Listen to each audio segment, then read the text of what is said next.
Moving to Medicare Advantage, under Part C of the Medicare Act, this is an entirely different statute. It's 42 U.S.C. 1395 W-22 sub A sub 4. Real simple. But it's important to see here, and this is a provision that, just as Yagani will discuss and Paul will discuss when they talk about the case law, this provision is very largely overlooked. And I'll talk about why in a second. But it's important to know that Part C of the Medicare Act, Medicare Advantage, has its own secondary payer provision that specifically applies to Medicare Advantage plans. And the wording of this statute is much, much different than the wording of the regular Medicare Secondary Payer Act statute. And it states that, notwithstanding any other provision of law, a Medicare Plus Choice organization, that was the original name, it's now Medicare Advantage, a Medicare Advantage organization may charge the insurance carrier or other entity which it was to pay for the provision of such services. So the Medicare Advantage plan may charge the primary plan, the liability carrier, or the Medicare Advantage plan may charge the individual, the Medicare enrollee, to the extent that that individual has been paid under such plan for such services. Now, to me, just reading a plain reading of this statute, I'm interpreting this to mean that a Medicare Advantage plan may charge the primary plan that originally had primary payment responsibility. So just like Medicare Advantage plan may charge the liability carrier, or what happens in most of these cases is that Medicare Advantage is seeking reimbursement directly from the Medicare beneficiary.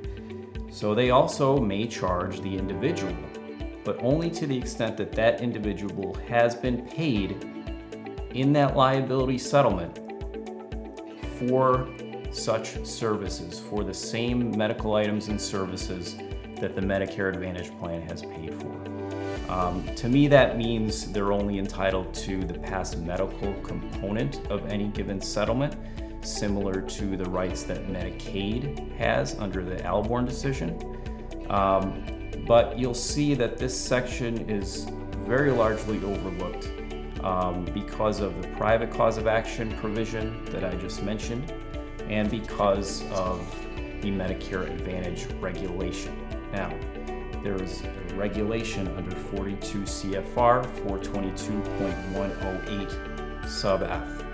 And here is another provision that's just one sentence that just means the world to these Medicare Advantage plans.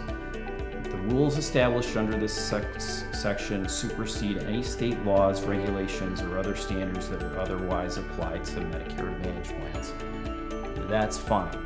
The statute provides that the Medicare Act preempts any state laws that would otherwise apply to Medicare plans. That's fine, but the regulation goes on.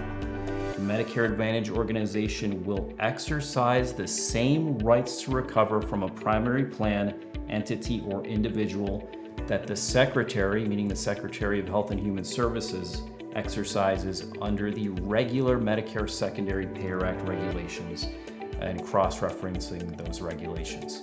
So now here, by regulation, all of a sudden we take this Medicare Advantage secondary payer statute, which looks nothing like the federal government's Medicare Secondary Payer Act provisions, and by regulation, we all of a sudden have determined that Medicare Advantage plans have the same rights to recover as regular Medicare under the MSP regulations. So that's very important, and this, combined with the private cause of action, is the subject of all the litigation regarding Medicare Advantage plans. It's Medicare Advantage plans' position now that they are entitled to utilize the private cause of action provision to enforce their rights for double damages because they have the same rights to recover as regular Medicare under the regulations.